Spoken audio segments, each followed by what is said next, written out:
આજે 79માં સ્વાતંત્ર્ય પર્વની ઉજવણી કોંગ્રેસ કાર્યાલય ખાતે કરવામાં આવી। વડોદરા શહેર કોંગ્રેસ દ્વારા સ્વતંત્રતા પર્વની ઉજવણી કરાઈ।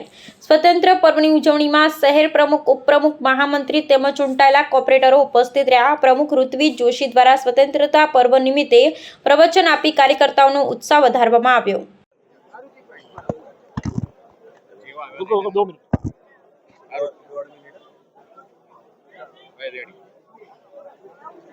સૌપ્રથમ આપના માધ્યમથી તમામ શહેરીજનોને 79મો સ્વાતંત્ર્ય દિવસની ખૂબ ખૂબ શુભેચ્છા પાઠવું છું।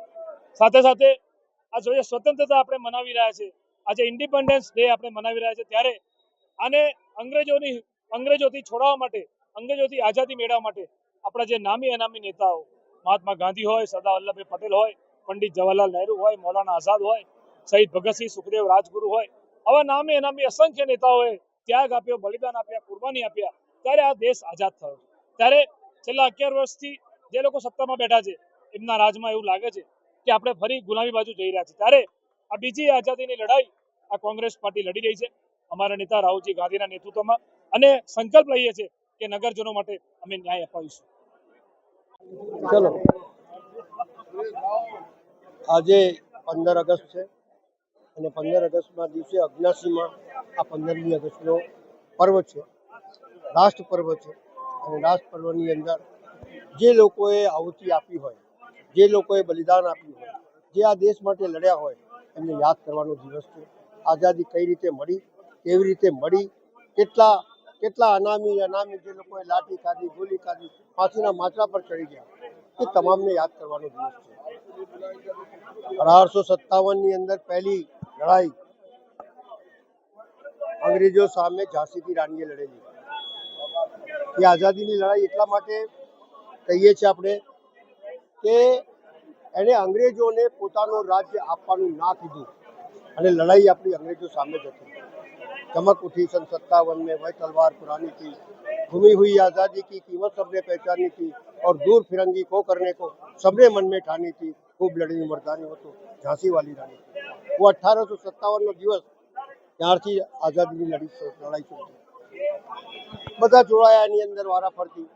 ગાંધીજીએ નેતૃત્વ કર્યું, સરદાર વલ્લભભાઈ પટેલ અને નામ ઘણા નેતાઓ, ચાહે લાલ બહાદુર શાસ્ત્રી હોય, આ તમામ નેતાઓએ આ દેશની આઝાદીને સમજી।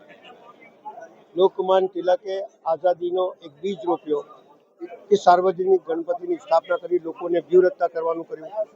આમ નામી અનામી લોકો જોડાતા ગયા દેશની અંદર, પણ લડાઈ એટલી મોટી થઈ ગઈ કે તુમ મુझे खून दो मैं तुम्हें आज़ादी दूंगा, સુભાષચંદ્ર બોઝ હતા।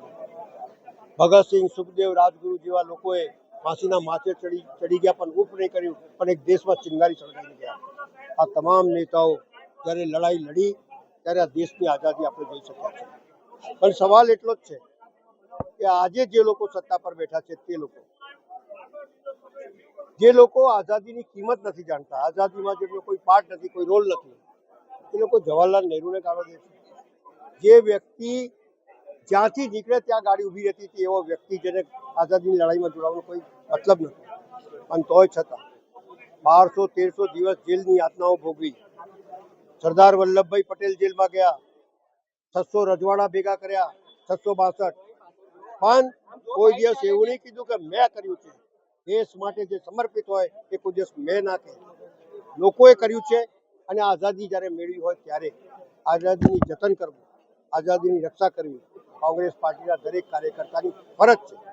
અને એટલા જ માટે જે લોકો એવું કહે છે કે અમે વોટ ચોર માટે લડી રહ્યા છે, વોટ ચોરો માટે લડે છે ને ઇલેક્શન કમિશનર સામે લડી રહ્યા છે, કેમ લડી રહ્યા છે?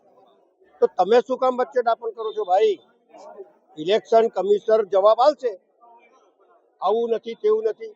चोर के बोलते ना, चोर के तड़के में छुपा होता है कि मैं चोर हूँ એટલે બોલે, પણ હવે એવો કઈ સવાલ નથી। આઝાદીની લડાઈ બી લડી છે, અને આઝાદીને રાખશું। જેમ બાબા આંબેડકરે સંવિધાનમાં બધાને અધિકાર આપ્યું છે, તેમાં દેશની અંદર બધાનો અધિકાર છે, બધા બોલી શકે છે, બધા ન્યાય મેળવી શકે છે। પણ જે દબાવવાની કોશિશ છે તે આઝાદીના પર્વના દિવસે અમે કોંગ્રેસ પાર્ટીના લોકો એટલું જ કહીએ છીએ કે આઝાદી रहेगी, તમારા લોકો જે ગુલામ કરવા માંગો છો એ ગુલામી નહીં થાય. કોંગ્રેસનો એક પણ કાર્યકર્તા ડરવાનો નથી, લડવાનો છે અને દેશના નાનાથી નાના માણસને ન્યાય મળે તે પ્રમાણે લડાઈ ચાલુ છે.